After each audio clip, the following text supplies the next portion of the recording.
So I just find that interesting. I'd love to hear about it. You know, how Yeah. you know. Yeah, it was pretty well documented. I did it with Nick, the head of Desert Tech. We did it in Salt Lake City there, off of the side of the mountain, 0 degrees or the temperature. I only Right. shot 3 shots. Got it. Wow.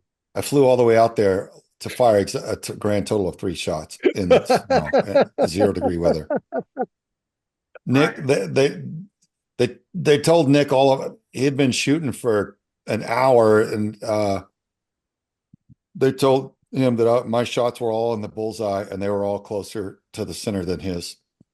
And he So wouldn't you shot disclose it. 3 shots, and that's 3 shots right out of the gate, cold. 24-inch group at almost 2 miles. Wow. Dang. Yeah, most people can't find the target until after the first shot hits the ground somewhere, and you were Yeah. you were on the target in your first shot, which is Well, incredible when you. in all fairness, he had been shooting and already had the elevation figured out. And I asked him where he was holding for wind, and he let me know what he had been doing. And based on that understanding, I made my adjustments and started sinking them in the bullseye. I don't even know how you could see, that far, but obviously you've got a spotter, but then you've got your scope, There was no but spotter. just Just you and me. scope. Yeah. Yeah. Yeah. They had somebody downrange with a Yeah. radio Right. telling us where the shots were hitting. Wow. As a spotter Because you get wouldn't so be many able. anomalies when you're using long lenses like I have, which are, pretty sophisticated. But even when you're taking a long picture, you get a lot of anomaly, stuff, movement that you can't control. It's just, I just found that, crazy. It got me through a couple of, you know, 5 hours of watching, people do poorly at it, and one or two people get it right. But What were you I wanted to shooting ask. with? What were you shooting with? Oh, I'm scooting. hi It was everybody. Here's it, 5 of my Hi, people. cousin. hey, what's going on, cuz? All Good. you beautiful kids. Oh, that's a job. And the puppy Last, dog? the last time I saw you guys were this big. Yeah. Well, they're that Little big. tiny They're one. that big now. They're way big now. They're way big now. But you guys never get to see them all here. So I was just like, instead of just random one at once. What a beautiful tribe. Wow. Love you guys. You have a don't Nice know to me, meet you. but Like I've seen lunch? you all. Bye. They're all saying thank you and bye. Oh, Cute. Well, I was just wondering if you had a GoFundMe page for like lunch or any other thing that you have to do with that many kids. We don't go out to eat because I have that many kids. And you kill things to eat. she I just, get it. yeah.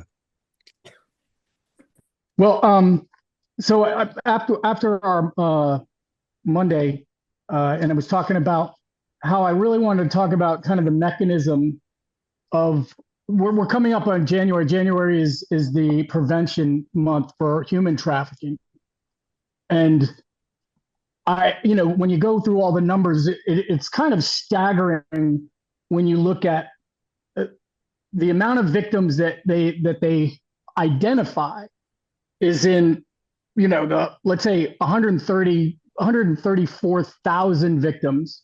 And of all those victims, there's only like 7,000 folks that they prosecute for this act. But worldwide, the number that they suspect in just generally trafficked in the human trafficking is somewhere around 50 million people, right? And the sex trafficking number is about 38% of that. And it really does set you back on your heels. Like, how is this not more in our public discussion? How come it is not hitting the airwaves as much? What are you guys' thoughts on that? It occurs to me this is a thing really of human consciousness. I know a lot of people throw that term around in certain circles, but that's what really strikes me is mankind has always had the wicked instinct to enslave each other. And I think it's a horrible thing. And it's always happened. And we like to identify it only as one country with one demographic and say that's where slavery took place at that time and that place. And like, no, no, no, let's look at it honestly. History shows that mankind's tried to do that to each other all along. Right. And my question is why? We should be all asking, why is that tendency there?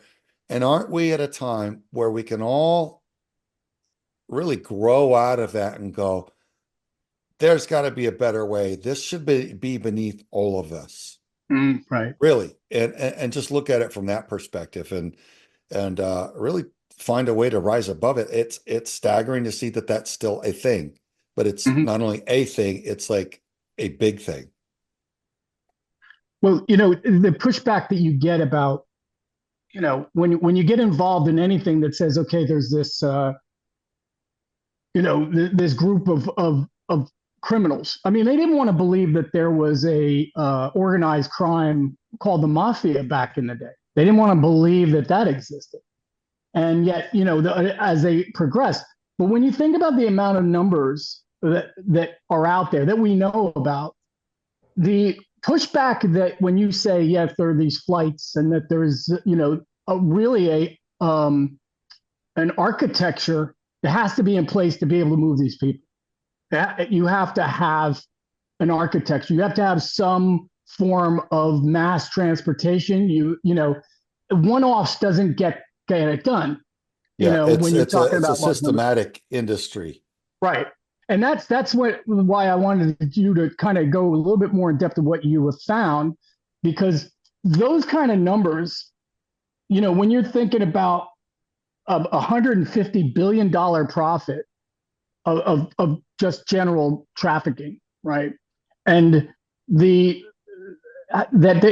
infrastructure that they would have to have, how people can just reject that or not talk about it. But what you have found is what interests me is what are the signs of this architecture of this mass transportation? Where are the ingest points into our country or out of our country? Yeah.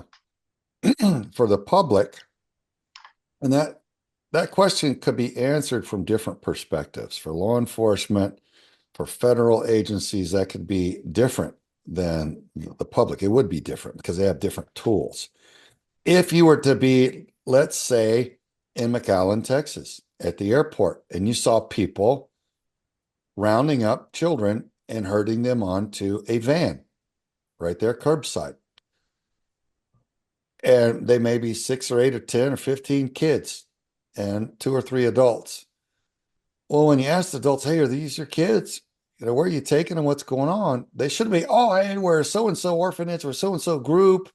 And, we're here to, take these kids and share with them musical instruments, teach them how to sing and play. And here's the program, blah, blah. They'd be proud. Here's our contact. Here's our website. And the kids would be like, yay. But it's not that, right? It's people with a very dark countenance. They don't want to be seen. They don't want to be questioned. They don't have the answers of who they are and why they're moving the children. Turns out they work for MVM, contracting company who contracts to the CIA for covert operations, among other things. And they are smuggling children in the dark of night into the interior of our country. It's disgusting. It's sick. It's evil. But so many people are like this because they lack the moral courage to face the truth, because doing so requires a lot of soul searching and acknowledgement that there is evil and there is this level of corruption. And most people we find aren't really up to that yet. And I say, well, we got to grow out of that childhood methodology of turning away because that's how evil prevails when good men do nothing, to quote Sir Edmund Burke. Right. Good, evil prevails when good men do nothing. It's time for good men and women to quit doing nothing. Doing nothing is what allows this to prevail. It's very convenient for the bad guys when good people can't be bothered to even see that they're being raped and pillaged and plundered. Well, Craig, when we were down in Texas, we were good people on a good cause. We ended up at one of the Homeland. It was one of the Border Patrol holding facilities for children and people that were being, processed. And their general attitude, that they've hired these contractors to just guard the gates was, screw you. We ain't telling you nothing. Wouldn't give us a point of contact. So when you say like the good people doing nothing, when they come up against somebody saying, I don't need to tell you nothing. It's my private business. When obviously it's a facility, but they look at it like, this is our job. We're doing our job, but they're not open and honest about what's going on. You can't get past these people. And I think it's on purpose that they're contracted, that it's not a federal person or a government person, because they are held to a standard where you must, give the public affairs officer a call. You must call your chain of command. So Of course it is. and that is where you're like, wow, if we were to press it that day, Forrest, what do you think would have happened? If we had said, we're coming in. Oh, we would have been arrested. Would have been arrested. One of the things that I've noticed when people, when they turn a blind eye, here's the thing. When we see something that needs to be resolved, we resolve it. Okay, that's what we're doing here. And a lot of people, they feel like if I don't acknowledge the thing that's in front of me that's so evil, then I don't have to resolve it. But I think every person is built to where there's certain things that if they acknowledge it, they have to resolve it. And and it's a lot easier. If you look at all of the distractions, if you go back 100 years ago when people had less distractions, they spent most of their time trying to survive. Imagine a farmer, they got ready for the winter. They're trying to survive the cycle, right? So they were used to solving my tractor broke down, or my field caught on fire, or my crop was got destroyed by weather. They were used to doing that.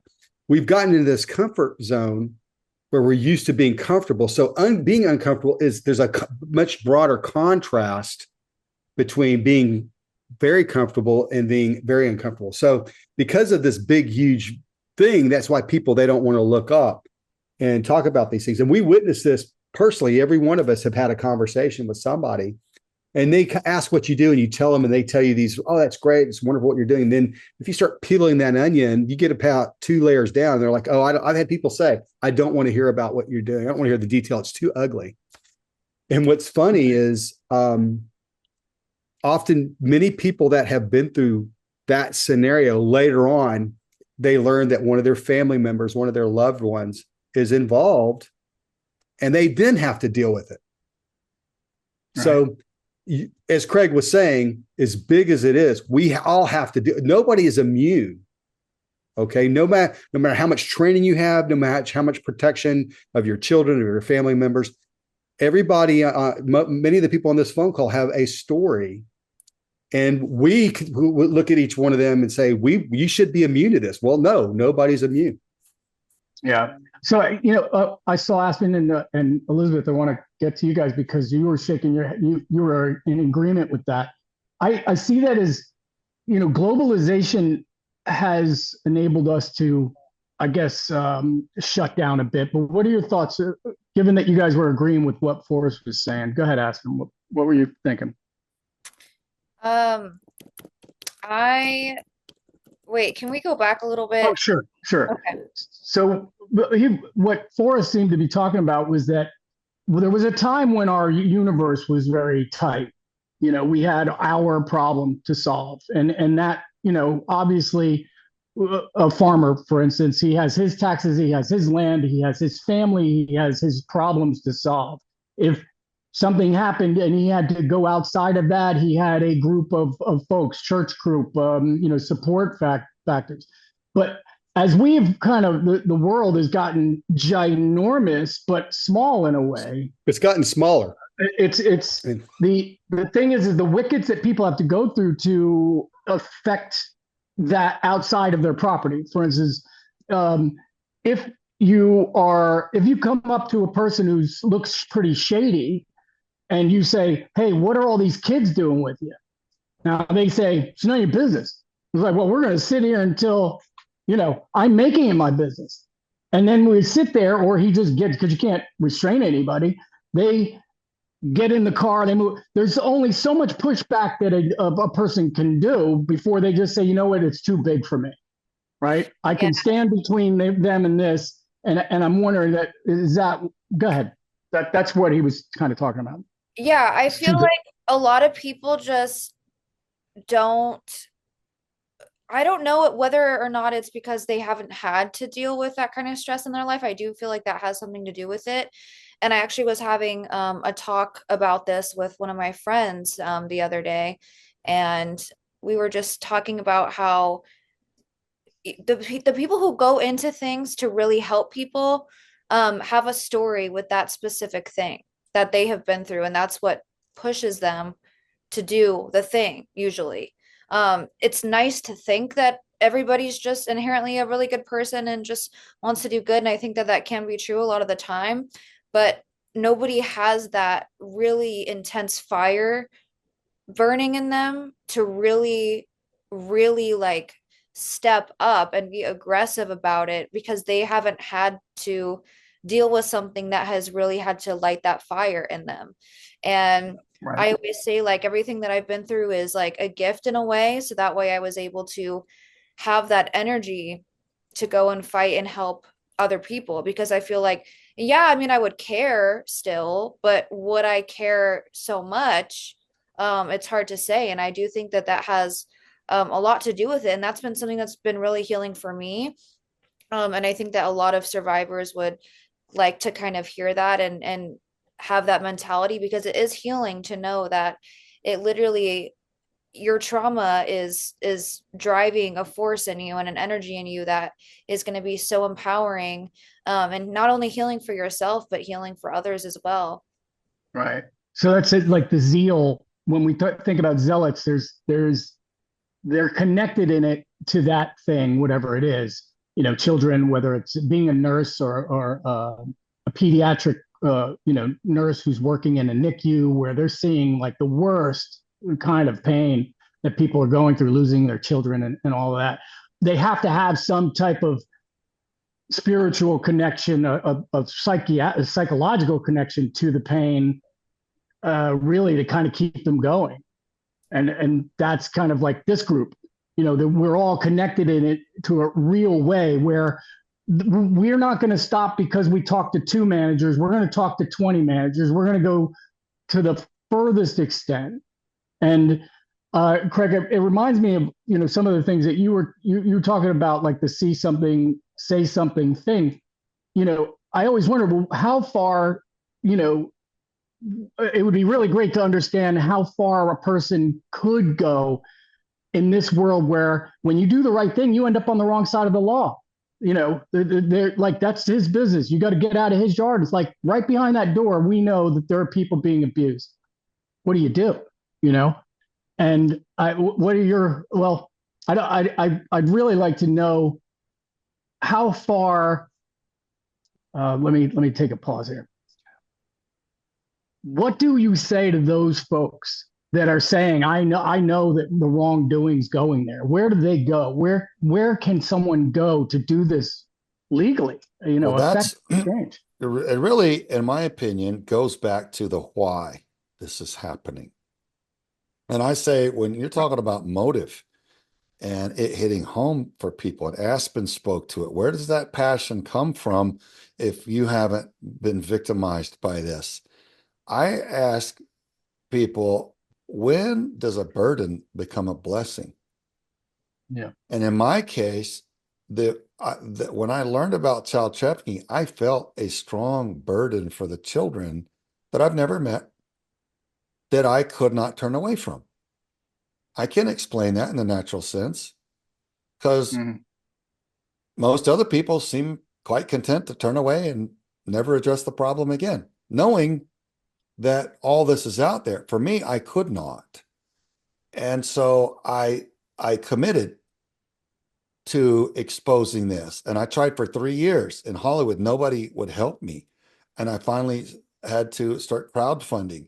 And big tech would not let me crowdfund to make Contraland. So I had to put in the paperwork to found a nonprofit org just to rally the funds to make the documentary.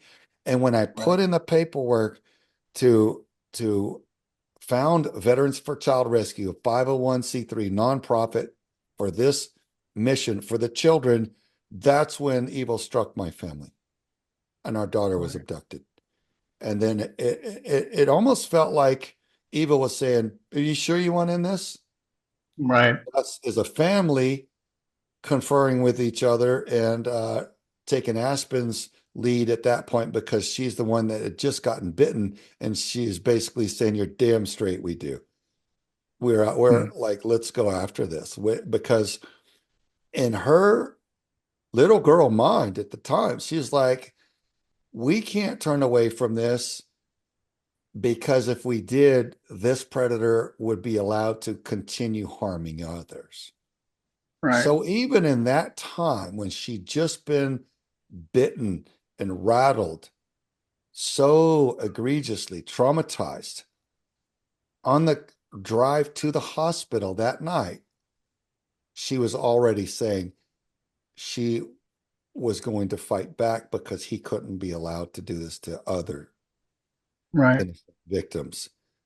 So talk about being proud of your child and having a swelling of your heart going, man, this little one has a quality in her, even in this time for others over self.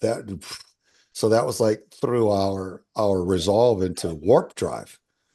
So Right. why does this happen? Why is this evil so prevalent? Where does it come from? Why does mankind tend to do this throughout human history? And I think until we face that, none of it's ever going to make any sense. Why are people sick? What is the mechanism that's in these people's minds? Do the bad thing, do the bad thing. Where does that come from? And I think we have to be honest and explore that. And I think once we overcome that and realize that that is a thing, then we realize, hey, us standing up to fight it is actually a blessing because, like my mom always used to tell me, you can't outgive God. It is a challenge that He makes. It's like a game. You can try to outgive Him, but the way the Creator has made us to be, the way He is, He wants us to be. So if we give to someone, if we help people who are down, if we encourage people who are beaten down, if we love people, if we share, if we give, He blesses us for having done that for them because we get to be the But it's a, physical bodies to carry out what He hopes that we grow into. We're His children. So He's like, grow to be like me and share this, and I will bless you for it.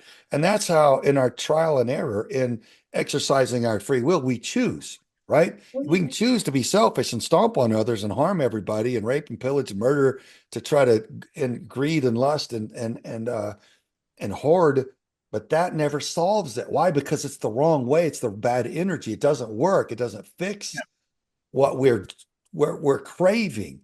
But the other thing does, selflessness and giving to others feels somehow like magically good. Like what's with the endorphins and all the body chemistry that's like reinforces that. It's like, wow, it feels so really good to hold this door open for this pregnant woman or to just do the kind thing. Why is that in our yeah. DNA? Why does your body flood you with reward for being selfless? Well, but because that's the way the Creator made us to be. And that's when a burden, a pain, an emotional heartbreak for victims becomes a blessing when that burden, that pain causes you to action and fight for the little ones. The Creator blesses you for having done the good thing. And it's like, oh But wow. it's a long game.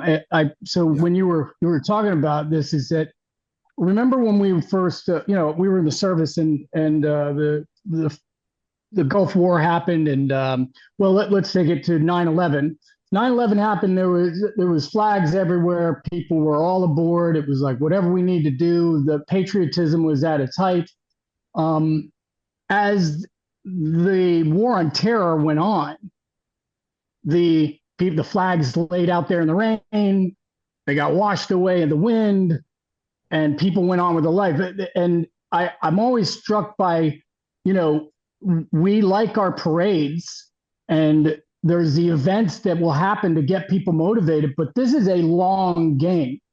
And there's not a lot of like, well, there's no parade to have, you know? And I wonder what would it take to get that kind of fire? What kind of horror would people have to really experience to have that same kind of visceral response that they had to 9/11 with the fact that this is happening in millions, you know, a year, you know, with our kids and with people who are living right next to you. I mean, it's not so foreign that it's not in our town, in any town, there are people that are being trafficked there. And I'm wondering what would it take to get everybody to at least have a season of we're going to fight terror, a global war on, you know, sex trafficking, children trafficking, any of it. I would- I think it Go I ahead. think it's Go ahead, Aspen. it's not publicized the way 9/11 was. 9/11 was all over every TV. It was all everybody was talking about.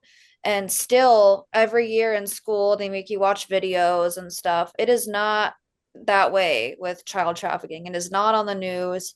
It is not getting shared. And people really don't know until it happens to them or somebody that they know. And that's the reality of it. Obviously, government doesn't want us to know because a lot of them are in on it, and it's like a whole thing. So it's the propaganda. It's them only sharing what they want us to know and actively working to cover it up. So that's why a lot of people are just like, oh, well, okay. Well, look at how we're being conditioned. I'm going to go back to the farmer. Okay, the farmer, let's say he's got 100 acres. He's got his family. He's got a bunch of kids so they can help with the farm. And if that tractor breaks down, he knows I have got to get this tractor finished or fixed so I can make my deadline, period. There's nothing distracting him from that. Okay. I want you to think about how we live today. There are so many different things that are distracting. And whereas we've moved to the society where you have options that get in the way of what you need to deal with. And there's a saying that I've always believed in with the word discipline. And discipline means doing the things you need to do before doing the things you want to do. We've gotten so many options of things that we want to do versus 100 years ago and beyond of the things that we need to do.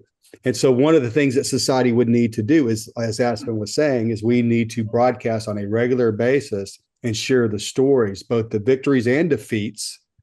I think we need to be realistic about what's happening in society so we can measure improvement on society as a whole. You know, for example, if we measure things like arrests, we measure victory stories, we measure unfortunately bad things too, deaths and occurrences. If we started measuring these things and talking about them in the church and at the community center and in the schools on a regular basis, but you're asking a lot from society. However, I will say this, people are now starting to talk about this more than they ever have. I mean, we started this journey, Craig, it was impossible to get anybody to talk about it, right? Yeah. So we are making progress. So, the thing about it is how do you get people to offset or to replace important subject matter versus stuff that is distraction? And right. We know Hollywood is a tool that is being used to be a distraction. And what's ironic about it is they'll put the thing that we're wanting to rectify in society. They'll put it on the front page of Hollywood. And then what happens is for some reason we think, well, just since that's in Hollywood, it can't be real. It's like the opposite effect. And that's been part of their game the whole time. Well, that's interesting because I was just looking at the Menendez case that's been coming up, and Netflix did this docu-series about them, and there was a drama that they did, and based upon that, there was this swell of, wow, we really need to take a look at this. And it's interesting because, there was a lot of push, like, yeah, we really didn't count for this, or it wasn't fairly treated. Now these, they killed these people. There's no doubt that they did. But there was some hype that was going on, and there was movement in the case. And then there wasn't movement. And I think it was on purpose. Like the DA said, I'm going to push this back a month. And I believe they did it because if they could get it out of people's give a crap gene, it would go away. Like there wouldn't be anybody standing outside the courthouse going, hey, let's release these guys. It would go right back into the norm. And so I think that that's kind of the nature of our problem as well, is that they could probably find, because we know that it happens, go to one of the, Elizabeth, New Jersey, one of the port cities, open up 100 containers and have all kinds of people that have been trafficked into this country for all kinds of purposes. Find it, put it on TV. But within a month, we're gone. They're gone. The attention span is gone. The care, the money that we would get on day one would dwindle, you know, and that's just a sickness. That's just an illness of, you know, passive irresponsibility. Like, you can't blame me. It wasn't me. I didn't do it. It's like, yeah, but in Dachau, you lived right next to this place. And you mean to tell me you didn't know what was going on in there, you know, kind of thing. What are you thinking, Craig? Well, you've all said it. And it really is, you're asking the question, what would it take for us to overcome this turning away and this lack of interest in this? It would take breaking the hostile monopoly of censorship on this topic. So, and when you look at it as a systematic enterprise, you look at it and you can realize they've spent hundreds of billions of dollars buying up big tech, news media, entertainment, both film, television, and music industry, academia, to make this small, to make it go away.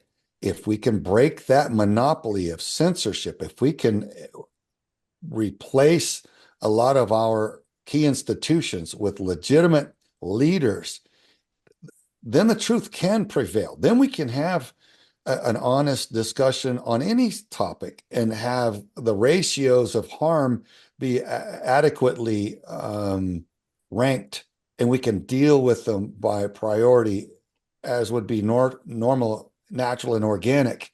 Right now, what we have is an artificial manipulation of information. It is an information war.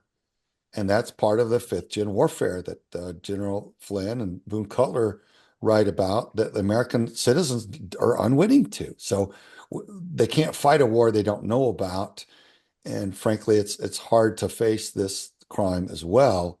So it's a process by which we break the monopoly, we begin allowing the truth to be told and disseminated, distributed, and then the people will be aware. And then if there can be unity of discussion, they can start to rise up and going, yeah, you're against this, I'm against this too. In fact, we're all against this. Let's make this one aspect of our culture go away now. And we can vote and act and move against it and grow healthy again, and how we treat our offspring.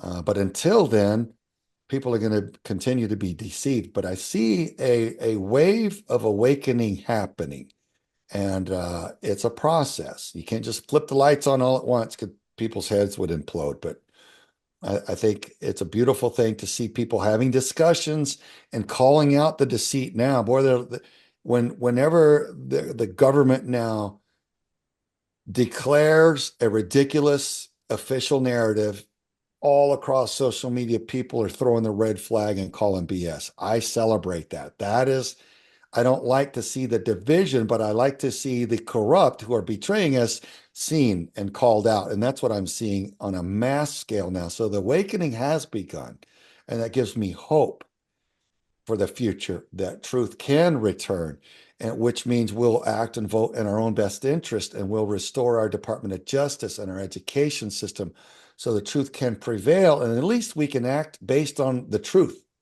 you know, whether you like or hate a certain thing, at least you can be acting on factual evidence, on truth, rather than complete And misnomer. Craig, so, you know, I imagine in your briefings over time about this particular subject, um, it's this. I'm fairly new to the kind of the architecture stuff and the infrastructure of what this would look like. But I do know as we have approached the cartel runs their business as a business. And we people have to start to realize that if you just looked at the human trafficking, situation and said, okay, this is livestock to them, there is an acceptable amount of loss, jamming people into carts that they expect. That's written into their books. And I don't think that people really think about the cost like that. Like they're saying, well, they're bad people. It's the drug dealer on the end of my street. No, he's not the gross pants down around his, ankles drug dealer guy. This is a guy with a suit. This is a person who is, contracting planes and ships and, on such a large scale. And yet people are still, I think they want to see it as a small thing, like just really evil people, just evil people. And we know that pharmaceutical companies, they have a serious evil gene going on in them. Most of the time I worked for them, I understood how they marketed their stuff, but it's a business.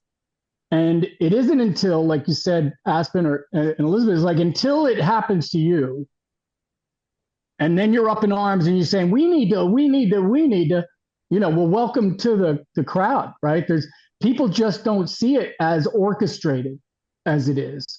And that leads me to the next part, was that when you were talking about, the side number thing and the air traffic that was being reported.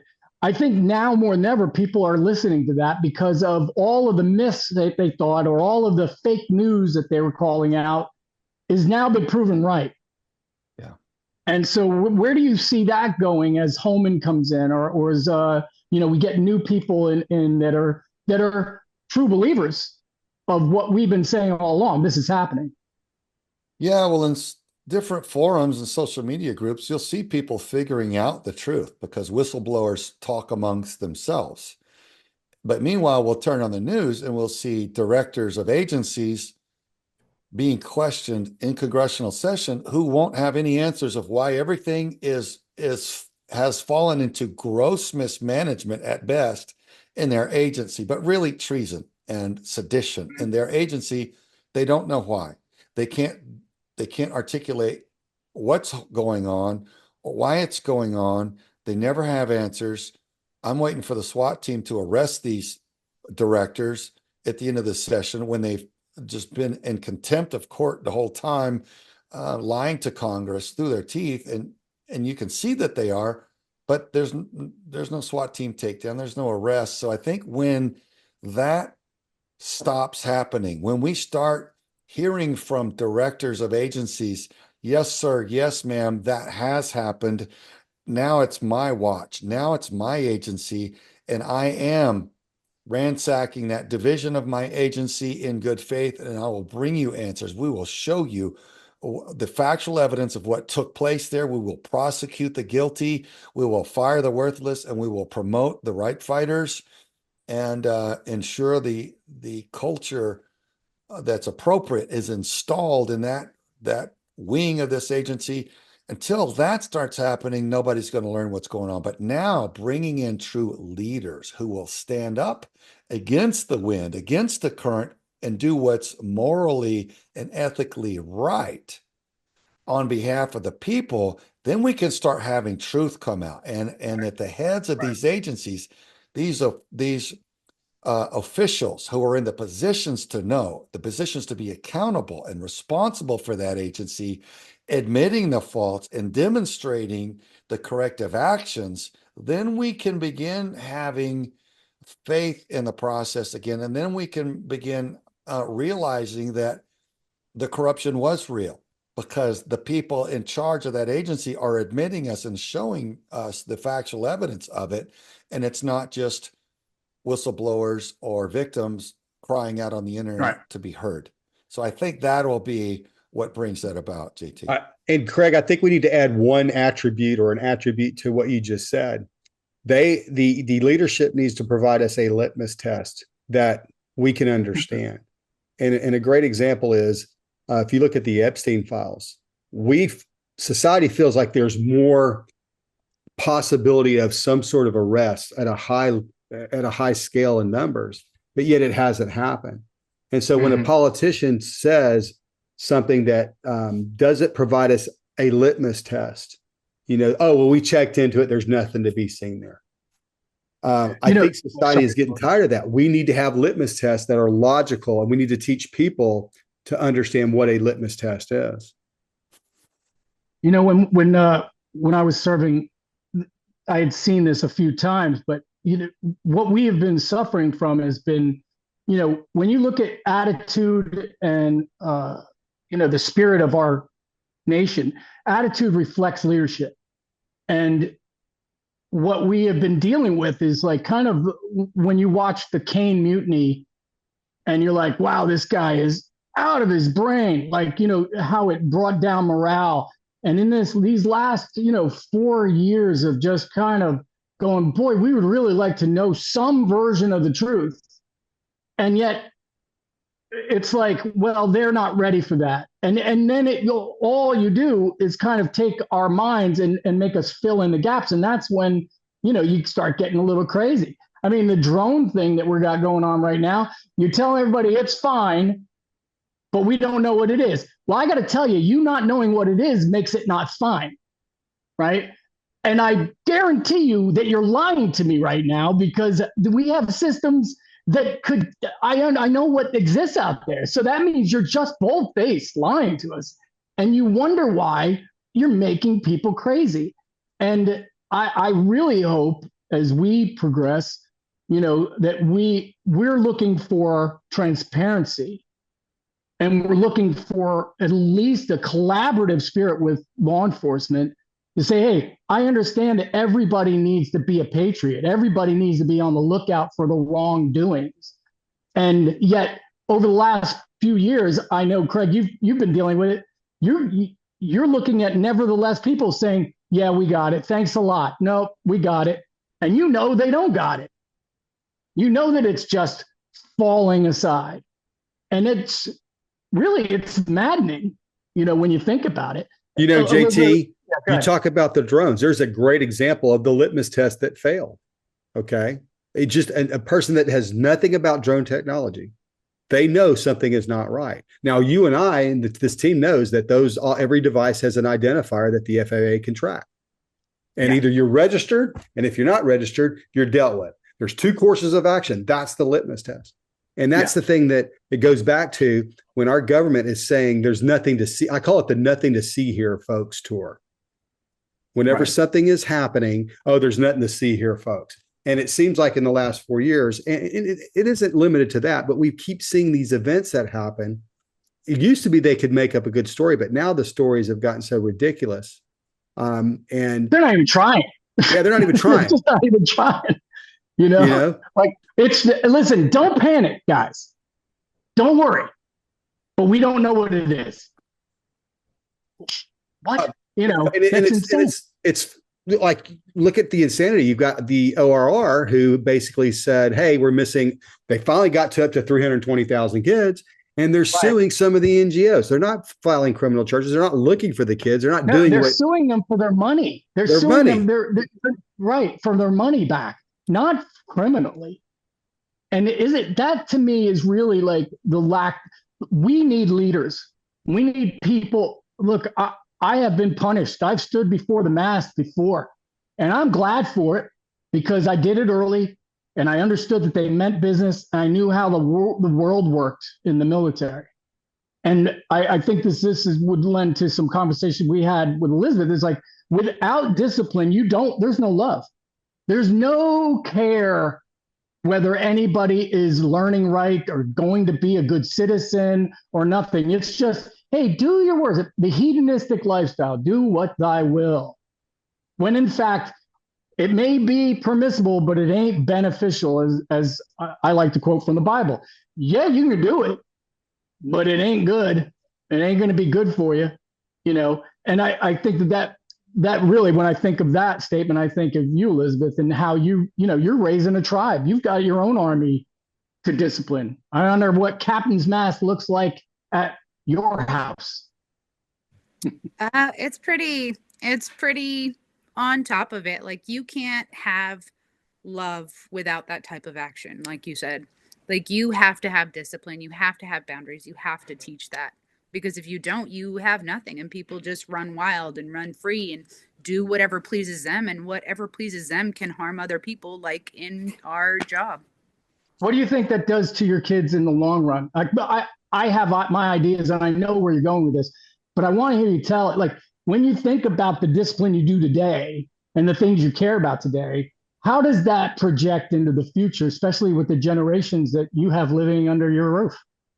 So for me, I like to tell people when they're like, "Oh, you're harsh." And I'm like, "Yeah, well, being harsh is raising future leaders. Like, I am building a home of leaders, and those leaders will be your future boss. Those are going to be the people that other people look at and are going to stand out from what else is being raised today, because there isn't that discipline and that accountability and learning to take accountability. Okay, I did this wrong. I messed up. Let me fix it." And teaching that and going out and sending that into the world. Like, I'm raising tomorrow's leaders. I tell you, I've never felt more safe in my life than when I was being punished by my parents. When I look back at it, it meant that, I wasn't on my own. I wasn't lost into the nothingness of things. That there was gravity to the world. The laws of physics mattered, right? And I think we're living in a time where, that no one really knows the truth of the gravity that holds you down, that keeps you in. And I think that if we were to wrangle in people, say nope, nope, nope, nope, people would feel like there's an adult driving the car, right, Craig? Like, sit Absolutely. down back there. I've heard people say that enforcing those rules, having a firm boundary is how Can you make we as sure everything's off the children internet? find that grounding. We feel solid in that, like you just articulated, JT, that there are rules and that they are enforced and that it does matter, and it's not all just squishy chaos, because what we have right now is chaos. If Yeah. you don't love your child, you'll not discipline. Discipline means teach them in the way they should go. If you don't care, you let them run nilly-willy. You let them have cake for breakfast and candy for breakfast and lunch and dinner, because you don't really care. You just don't want to hear them fuss about holding a straight line. But if you're like Elizabeth, you love your children, you want them to grow up to be future leaders, you'll put the work into asserting your authority into that child and ensuring that they obey your laws, so that they realize there are consequences for breaking the rules, and then they feel very secure in the system, in the concept of right and wrong, permissible, not permissible, and they can begin functioning within that structure. And then as they go out in the world, they can realize there are laws, and okay, if I break those laws, I see what's going to happen. And Right. that's just, that's Right. the way the system works. If I'm going to be effective in it, I will work within those, I'll color inside the lines and I can thrive in it. But if you're raised in chaos and you just, you're going to start yelling at the cops and disobeying and trying to Mhm. attack them and foul mouth them when they're just pulling you over for a traffic ticket. Yeah, you may find yourself handcuffed and thrown in jail and searched and found guilty of other crimes, and it gets it devolves into a complete disaster. It didn't need to be, but you don't know how to operate within the rules of society because it wasn't enforced in your home. So it's Right. work to fight a little child that doesn't want to eat their veggies or make their bed or take out the garbage, or the things that our parents teach us to do. But by putting in that work and making the child get up when they're sleepy and it's winter and they got to go to school, they learn that there's discomfort in the process of carrying out what we need to get done to thrive in this society. You Life know, is Craig, hard in a lot of I'm ways, and sorry. we gotta work it through it. You you remind me of just kind of the basic things that they throw at you. The civilian, when you join the military, you go in thinking it's a club or it's a job, but really there is a stripping of the me out of that when you're living with 80, 90 dudes, and you learn the first thing about what rights are, but rights can't exist without the responsibility part. And I know when we were young, we were beaten with the responsibility and what accountability really meant. And it really is interesting that the core values that I know that this group has, and the core values of the organization that I served in as a military member, that those things I cling to because it was a there was a truth to it. There was an absolute truth to it. Like reading the Bible or reading and understanding for yourself what these things mean. And as we, have been talking here, I think we're living in a time where people will tout out, I know what my rights are to a police officer. They have no concept of what that really means. It's like, I don't care that you know your rights. This is a traffic stop. You want your rights, you go to court to get your rights. Out here, you do what you're told, right? And we may be wrong, you may be wrong, but this is not the place to discuss that. And it really is just like this impulsivity to be free, free from responsibility. And that's not what rights are. It never has been. And I think that, as we've really kind of gone in this conversation and what you've always been saying, and when you go out and you speak to people, we've got to get people to think about what the bigger cause is, to connect with and say, how do I become bigger than myself? It's like, get involved, do something, and be willing to lose your job doing it, which is what we have not seen in the last bit of time in our own government. Be willing to lose your job doing it. So that's kind of my last word on it. I want to give everybody an opportunity to wrap this up. Craig, go ahead. Well, and the federal system, which I've spent most of my adult life in, the benefits are so good and the job security is so desirable that people are willing to commit atrocities to keep from losing their government job. And that's unhealthy, and that dynamic needs to go away. That level of job, look, I don't begrudge anybody job security, but if you're not performing at your job, you should not expect to keep it. And I don't care if it's a government job or not. And Right. this is not against any demographic at all, but I have walked through a government office the size of a football field, and I saw nothing but women filing their nails and eating chips at their desks. I walked through, there wasn't one of them working. And I'm like, my God, how many people are we employing to sit at a desk and collect a paycheck? I don't begrudge them a Millions. paycheck, but if you're taking that money from hardworking people, shouldn't that money be well spent? Shouldn't it be earned?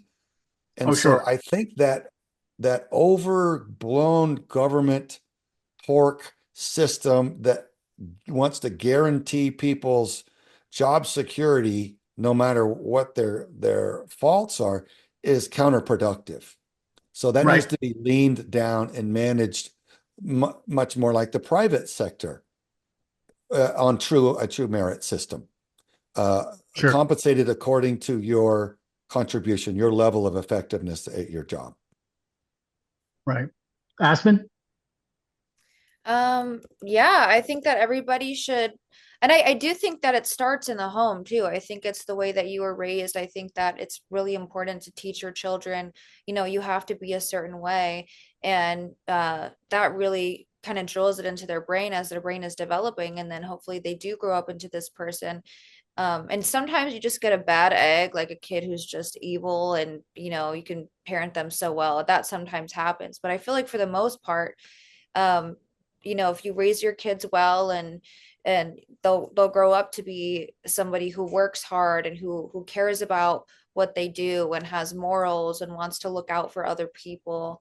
And it shouldn't even have to be about religion or the threat of going to hell if you're a bad person. Like, you should just be a good person to be a good person. You know, you shouldn't have to do it to drive your own uh ego or help your own fears of, oh, where am I gonna go, like, what after I die, like, what should I do. It's you should just care. And if you don't, maybe you need therapy. But I think that everybody needs to just strive to be a good citizen and just not only look out for themselves but look out for other people as well, and just take pride in Sure. everything they do. Elizabeth? I mean, really, you kind of set it up, because I mean, if it starts in the home, and obviously giving, your kids will reject your love because they don't understand it, but they, if they have half a brain and they don't, they end up ascribing to it, and they know where the love came from. So, I don't think you can have kids and not do those things without love, because it's love is hard. It's not easy. Like, I don't enjoy disciplining my children. I don't enjoy being mean, but I know what it's going to get them later. I know who that's going to make them be. And it's super important, just as a parent, to be able to teach them, everything you do has a consequence. Everything, whether positive or negative, there is an outcome. And whether it's good or bad is what you do, and the accountability for that. When you do something good comes out of it. And even when that good thing is hard, because people stand against it, and the right thing is hard, I promise you something good comes out of it. And just really instilling that in your children. And when they're young, you don't have to beat your children. You don't have to do this and that. But the important part of teaching them, okay, like, eating this is going to help you grow. Oh, you didn't eat this? No, you don't get dessert. That's the consequence. Oh, you ate this. That was good. You get the dessert. That's the consequence. There's always something to go with what you do. And no matter how you do it, just teaching them the good part of it and the bad part of it, and sending them out into the world that way after, like, you at least instilled that, and they can be able to project that on to other people, because you're not always going to be there to guide them. Like, I tell my children all the time, like, I'm not going to be here one day to help you get through this, but I'm giving you the life skills so I don't have to be. yeah. And just, And when you get to see your kids do something when they don't think you're watching, yeah, Craig brought that up the last time. Is like when you're just like, wow, yeah, wow, that's a win that I didn't have to, because a yeah. lot of this parenting win, you don't get the trophy, you don't have an award ceremony, it's like, but that's it when you get that. Forrest, what And do you think? that win Well, also comes back, by the way, when your kids come back and thank you, when they're like, I just want to thank you for doing this, or I just want to say thank you for being a great parent and teaching me this. That, I don't know about you, Craig, but that has been the Oh, so best you've feeling. gotten that. You've had that Yeah. happen to you? Oh, okay. So we that's a got Yeah, whole Aspen, other one. We no. got show. one. We got No, JT, look, that's a one. whole look, other show. Aspen will fight you, man. And so when she's had kids, and she turns around and says, you know what? Thank you for holding a straight line with me, because she's a scrappy little one, man, and she's got a strong will that's going to conquer the world one day. But when you have one like that, so Caden in our house, we called him Easy Button, because you let him know what you expect him to do, and he's happy to do it. And Aspen, she needed to understand why, and if she didn't agree, well, you're going to have a fight on your hands. So it's when you press through that, and you hold those standards and that work. I think it's that child that comes back later, like, I get it now, and thank Yeah. you. That's the cool moment and I'll tell you guys when it happens. It's really great, Craig. Let me tell you, it's really, Right. that was Elizabeth, you're living in a dream world, and we appreciate that. I'm glad it exists, though. I have not gotten there yet, but anyway, Forrest, go ahead. I will say this with my oldest son, I have gotten that before. And I wish I would have had something to record that moment. Because he was, and what's funny is I thought that he was going to be the toughest, being my first child and not having the wisdom. And it turns out he was the easiest. God was good to me. Yeah. Always But, is. but you know that what's interesting to me is I listen into everybody's version, and there are scenarios that I'm a scenario person. I look at different scenarios because everybody looks at society and they want to solve.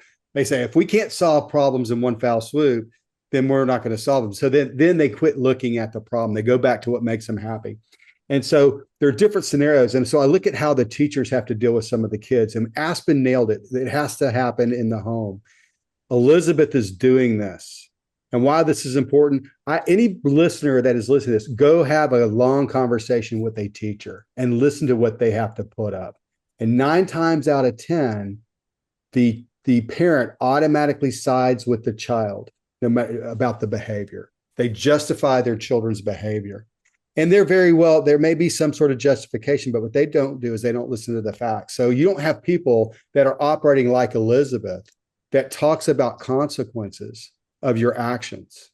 And let me tell you something, Elizabeth, doing the right thing oftentimes is harder than doing what you want.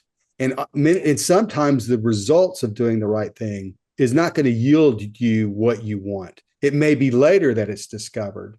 Okay. So I had Garrett one time sit down and say, why is it that I have friends that cheat at school and they get away with it and they make better grades? And I had to think about that for a minute to respond. I mean, you're talking to a 13, 14-year-old kid. I had to think about what's the right answer. Okay. Because I wanted him to, I didn't want to just say something that he didn't get. But we have got to start exemplifying doing the right thing at every single level, and especially with our kids. We've got to condition our children of right and wrong and choices and results. So I like what everybody is saying, and it's something that we need to train on, and we need to listen to those. You notice that when there's a teacher or there's somebody in within society that does something really well, they're really good at it, but yet nobody then goes and asks them, how do we replicate that? Like a great coach or a great teacher or some sort of great mentor. Nobody inside, they give them their reward, they give them their 15 minutes, but then they don't say, well, look, hey, JT is really good at X. So hey, JT, how do we amplify? How do we take and replicate this in every community? They don't do that. And we need to do a better job of doing that. And, I would say Elizabeth, I would go to her. I wish I would have known her when I was a younger person and had little ones. I would have asked her for some advice on, how to raise kids. I wouldn't be ashamed to do that. So I think that we need to replicate. Right on. Well, guys, that's our time. Coming into this after this week and feeling like I still don't feel 100%, but I tell you these discussions with you all lift me up in so many ways, and I appreciate all of you. Thank you. Well, you do look good. I hope that That's helps. the lighting. It's the lighting. Yeah, I would be pale. I learned something from everybody's discussion, and I gain inspiration from it. And it strikes me the wisdom that Elizabeth has and how she's raising her kids. That motivates me too, because I see that, and I know that those children will have bright futures because of the work that she's putting into them. What they will go into the world, the understanding that they will have is priceless. And that's beautiful. Definitely been the best job ever.